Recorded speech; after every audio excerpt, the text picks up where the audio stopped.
Hello ಸ್ನೇಹಿತರೆ, ಎಲ್ಲರಿಗೂ ನಮಸ್ಕಾರ. ಆ, ನಮ್ಮ ಒಂದು ಯೂಟ್ಯೂಬ್ ಚಾನಲ್ಗೆ ಎಲ್ಲರಿಗೂ ಸ್ವಾಗತ. ಇವತ್ತಿನ ವಿಡಿಯೋದಲ್ಲಿ ನಾವು ಚರ್ಮದ ಸಮಸ್ಯೆಗಳಿಗೆ ಹೆಚ್ಚಾಗಿ ಒಂದು ಡಾಕ್ಟರ್ಸ್ ಬರೆದು ಕೊಡುವಂತಹ ಒಂದು ಮುಖ್ಯವಾದ ಒಂದು ಲೋಷನ್ ಬಗ್ಗೆ ಮಾಹಿತಿನ ತಿಳಿಸ್ಕೊಡ್ತಾ ಹೋಗ್ತೀನಿ. ಅದು ಯಾವ ಲೋಷನ್ ಅಂತಂದರೆ ಕ್ಲೋನೆಟ್ ಲೋಷನ್ ಅನ್ನುವಂಥದ್ದು. ಈ ಒಂದು ಲೋಷನ್ ಯಾಕೆ ಬಳಸ್ತಾರೆ ಮತ್ತು ಇದನ್ನು ಹಚ್ಚುವಂಥ ಒಂದು ಸರಿಯಾದ ವಿಧಾನ ಯಾವುದು ಮತ್ತು ಈ ಒಂದು ಅಪ್ಲೈ ಮಾಡೋದ್ರಿಂದ ಏನೆಲ್ಲ ಒಂದು ಸೈಡ್ ಎಫೆಕ್ಟ್ ಆಗ್ತದೆ ಅನ್ನೋದನ್ನು ಈ ಒಂದು ವಿಡಿಯೋದಲ್ಲಿ ನಿಮಗೆ ಕಂಪ್ಲೀಟಾಗಿ ತಿಳಿಸ್ಕೊಡ್ತಾ ಹೋಗ್ತೀನಿ.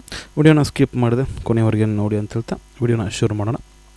ಮತ್ತು ಈ ಒಂದು ಕ್ಲೋನೆಟ್ ಲೋಷನ್ನ ತಯಾರು ಮಾಡಿರ್ತಕ್ಕಂಥ ಒಂದು ಕಂಪ್ನಿ ಬಂದುಬಿಟ್ಟು ಹೆಗ್ಡೆ ಆ್ಯಂಡ್ ಹೆಗ್ಡೆ ಫಾರ್ಮಾಸ್ಯೂಟಿಕಲ್ಸ್ ಅನ್ನುವಂಥ ಕಂಪ್ನಿ ಈ ಒಂದು ಕ್ಲೋನೆಟ್ ಲೋಷನ್ನ ತಯಾರು ಮಾಡ್ತು. ಮತ್ತು ಇದರಲ್ಲಿರುವಂಥ ಒಂದು ಸಾಲ್ಟ್ ಕಾಂಪೋಸಿಷನ್ ಕಂಟೆಂಟ್ ಜೆನೆಟಿಕ್ ನೇಮನ್ನು ನೋಡಿದ್ರೆ ಕ್ಲೋಬೆಟಸೋಲ್ ಅನ್ನುವಂಥ ಒಂದು ಕ್ಲೋಬೆಟಸೋಲ್ ಪ್ರಪೋರ್ಷನ್ 0.05% ವೇಟ್ ಬೈ ವ್ಯಾಲ್ಯೂಮ್ ಇದರ ಒಂದು ಕಾಂಪೋಸಿಷನ್ ಸಾಲ್ಟ್ ಆಗಿರುತ್ತೆ. ಇದು ಏನಂತಂದರೆ ಈ ಒಂದು ಕ್ಲೋಬೆಟಸೋಲ್ ಅನ್ನುವಂಥದ್ದು ಒಂದು ಕಾರ್ಟಿಕೋಸ್ಟೆರಾಯ್ಡ್ ಅಂತ ಆಗಿರುತ್ತೆ. ಒಂದು ಕಾರ್ಟಿಕೋಸ್ಟೆರಾಯ್ಡ್ ಅಂತ ಕರೀತಾರೆ. ಇದು ಏನಾಗುತ್ತಪ್ಪ ಅಂತಂದರೆ ಹೆಚ್ಚು ಸ್ಟ್ರಾಂಗ್ ಇರುತ್ತೆ, ಹೈ ಪೊಟೆಂಟ್ ಇರುತ್ತೆ. ಇದು ಏನು ಚರ್ಮದ ಮೇಲೆ ಆಗುವಂಥ ಒಂದು ಇನ್ಫ್ಲಮೇಷನ್ ಅಥವಾ ಉರಿ, ತುರಿಕೆ, ಈ ರೆಡ್ನೆಸ್ ಇವೆಲ್ಲ ಕಡಿಮೆ ಮಾಡಲಿಕ್ಕೆ ಈ ಒಂದು ಈ ಲೋಷನನ್ನು ಈ ಕ್ಲೋಬೆಟಸೋಲ್ ಅನ್ನುವಂಥ ಕಂಟೆಂಟನ್ನು ಯೂಸ್ ಮಾಡ್ತಾರೆ ಸ್ನೇಹಿತರೆ. ಮತ್ತು ಯಾವುದಕ್ಕೆಲ್ಲ ಕೆಲವೊಂದಷ್ಟು ಸಮಸ್ಯೆಗಳಿಗೆ ಏನು ಮಾಡ್ತಾರೆ, ಈ ಒಂದು ಮೆಡಿಸಿನನ್ನು ಕ್ಲೋಬೆಟಸೋಲ್ ಅನ್ನುವಂಥದ್ದು ಸಲಹೆಯನ್ನು ನೀಡ್ತಾರೆ. ಅದರಾಗಿ ಒಂದನೇದು ಬಂದುಬಿಟ್ಟು ಸೋರಿಯಾಸಿಸ್, ಒಂದು ಸ್ಕಿನ್ನಿಗೆ ಸಂಬಂಧಪಟ್ಟಂಥ ಒಂದು ಕಾಯಿಲೆ. ಇದೇನಾಗುತ್ತೆ ಅಂದರೆ ಸೋರಿಯಾಸಿಸ್ಸು ಒಂದು ಪವರ್ ಅಂತಂದರೆ ಇಮ್ಯುನಿಟಿ ಸಿಸ್ಟಮ್ ಏನು ಓವರ್ ಆ್ಯಕ್ಟಿವ್ ಇಂದ ಏನಾಗುತ್ತೆ ಈ ಒಂದು ಸೋರಿಯಾಸಿಸ್ ಅನ್ನುವಂಥದ್ದು ಕಾಯಿಲೆ ಬರುತ್ತೆ. ಅಂದರೆ ರೋಗ ನಿರೋಧಕ ಶಕ್ತಿ ಒಂದು ಅತಿಯಾದ ಒಂದು ಜಾಸ್ತಿ ಒಂದು ಕ್ರಿಯೆಯಿಂದ ಉಂಟಾಗುವಂಥ ಒಂದು ದೀರ್ಘಕಾಲಿಕವಾದ ಚರ್ಮದ ಕಾಯಿಲೆ. ಇದಕ್ಕೆ ಈ ಒಂದು ಲೋಷನನ್ನು ಅಪ್ಲೈ ಮಾಡಲಿಕ್ಕೆ ಹೇಳ್ತಾರೆ ಇವತ್ತು ಸೋರಿಯಾಸಿಸ್ಗೆ. ಮೊದಲು ಎರಡನೇದಾಗಿ ಬಂದುಬಿಟ್ಟು ಎಕ್ಸಿಮಾ ಅಥವಾ ಡರ್ಮ್ಯಾಟಿಟಿಸ್ ಅನ್ನುವಂಥ ಒಂದು ಸ್ಕಿನ್ನಿಗೆ ಸಂಬಂಧಪಟ್ಟಂಥ ಕಾಯಿಲೆಗೆ ಈ ಒಂದು ಸಮಸ್ಯೆ ಈ ಒಂದು ಕ್ರೀಮನ್ನು ಯೂಸ್ ಮಾಡ್ತಾರೆ. ಅಂತಂದರೆ ಈ ಸಿಜಿಮಾ ಡರ್ಮ್ಯಾಟಿಟಿಸ್ ಅನ್ನುವಂಥದ್ದು ಎರಡು ಒಂದೇ ಒಂದು ಸಿಮಿಲರ್ ಟರ್ಮ್ಸ್ ಆಗಿರ್ತವೆ. ಇದೇನಾಗುತ್ತೆ ಅಂದರೆ ಸ್ಕಿನ್ ಇನ್ಫ್ಲಮೇಷನ್, ಡ್ರೈನೆಸ್ ಅಥವಾ ಈಚಿಂಗ್ ಸಿವಿಯರ್ ಇತ್ತಂದರೆ ಆವಾಗ ಈ ಒಂದು ಆಯಿಂಟ್ಮೆಂಟನ್ನು ಈ ಲೋಷನ್ನ ಏನು ಯೂಸ್ ಮಾಡ್ತಾರೆ.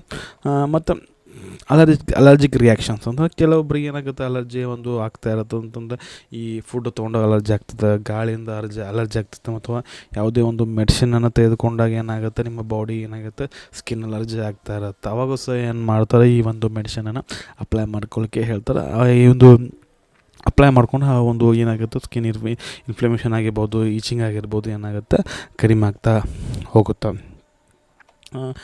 ಮತ್ತು ನೋಡೋದಾದರೆ ಮತ್ತು ಸೈಡ್ ಎಫೆಕ್ಟ್ ಬಂದುಬಿಟ್ಟು ಈ ಒಂದು ಸೈಡ್ ಎಫೆಕ್ಟ್ ಅಂತಂದರೆ ಇದು ಸ್ಟೆರಾಯ್ಡ್ ಈ ಒಂದು ಏನು ನಾವು ಈ ಲೋಷನ್ ಇದೆಯಲ್ಲ ಇದೊಂದು ಪ್ರಾಬ್ಲಮ್ ಅಂದರೆ ಏನೋ ಹೈ ಪೊಟೆಂಟ್ ಆಗಿರೋದ್ರಿಂದ ಏನು ಹೆಂಗೆ ಬೇಕಾದ್ರೆ ಅದನ್ನು ಈ ಒಂದು ಮೆಡಿಸಿನನ್ನು ಯೂಸ್ ಮಾಡಬಾರ್ದು.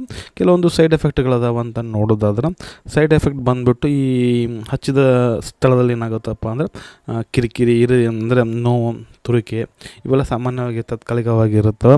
ಇನ್ ಕೇಸ್ ಏನಾದರೂ ಒಂದು ಇವು ಆಮೇಲೆ ಕಡಿಮೆ ಆಗ್ತಾ ಹೋಗ್ತವೆ. ಅದಾಗಿಯೂ ಏನಾದರೂ ನಿಮಗೆ ಕಡಿಮೆ ಆಗಲಿಲ್ಲಪ್ಪ ಅಂತಂತಂದರೆ ನಿಮ್ಮ ಒಂದು ಡಾಕ್ಟ್ರಿಗೆ ಏನು ಮಾಡಬೇಕಾಗತ್ತೆ ತಿಳಿಸ್ಬೇಕಾಗತ್ತೆ ಸ್ನೇಹಿತರೆ. ಡೋಸೇಜ್ ಬಂದುಬಿಟ್ಟು ಅಡ್ವೈಸರ್ ಬೈ ದ ಡಾಕ್ಟರ್ ಮಾತ್ರ ಈ ಒಂದು ಮೆಡಿಸಿನನ್ನು ತೆಗೆದುಕೊಳ್ಳಬೇಕಾಗತ್ತೆ. ಅಂತಂದರೆ ಇದನ್ನು ಎಕ್ಸ್ಟರ್ನಲ್ ಮಾತ್ರ ಇದನ್ನು ಯೂಸ್ ಮಾಡುವಂಥದ್ದು. ಡೋಸ್ ಮತ್ತು ಡೋಸೇಜ್ ಎಷ್ಟು ಡಾಕ್ಟ್ರು ಎಷ್ಟು ಹೇಳಿರ್ತಾರೆ ಅಷ್ಟು ಮಾತ್ರ ಈ ಒಂದು ಏನು ಮಾಡಬೇಕಪ್ಪ ಅಂದರೆ ಮೆಡಿಸಿನನ್ನು ಅಪ್ಲೈ ಮಾಡ್ಕೋಬೇಕಾಗುತ್ತೆ. ದಿನದ ಮಟ್ಟಿಗೆ ಒಂದು ಅಷ್ಟೇ ಮೆಡಿಸಿನನ್ನು ಯೂಸ್ ಮಾಡಬೇಕಾಗತ್ತೆ ಸ್ನೇಹಿತರೆ. ಇದಾಗಿತ್ತು ಇವತ್ತಿನ ಈ ಒಂದು ವಿಡಿಯೋ ನಮಗೆ ಹೆಂಗೆ ಅನಿಸ್ತಂತ ಕಮೆಂಟ್ ಮಾಡಿ. ವಿಡಿಯೋ ಇಷ್ಟ ಆಯ್ತಂದ್ರೆ ಲೈಕ್ ಮಾಡಿ, ಅಷ್ಟೊಂದು ಜನ ಶೇರ್ ಮಾಡಿರಿ ಅಂತ ಹೇಳ್ತಾ ಮತ್ತೊಂದು ವಿಡಿಯೋ ಮತ್ತೆ ಸಿಗ್ತೀನಿ. ಅಲ್ಲಿವರೆಗೂ ಬಾಯ್. Thanks for watching. ಆರೋಗ್ಯ ನಮ್ಮ ಕೈಯಲ್ಲಿ.